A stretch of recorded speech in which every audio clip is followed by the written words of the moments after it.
म्हणजे भावना अशा दाटून आल्या आहेत, कारण हे झाड वाचलंय आपलं आणि फार मोठं आहे. हे इथंच असणार आहे, कदाचित आम्ही नसणार आहोत, पण जोपर्यंत आम्ही आहोत तोपर्यंत तुम्ही आम्हाला सगळं देणार आहात. ऑक्सिजन देणार आहात, सावली देणार आहात, लाकूड देणार आहात, फळ देणार आहात.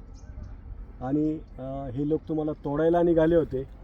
आज खूप आनंद होतोय का ही माझी चिंच वाचली. आमच्या चळवळीला यश आलंय. रोशन दादा, पंडित सर, चिन्मय दादा, खरंच थँक्यू सो मच.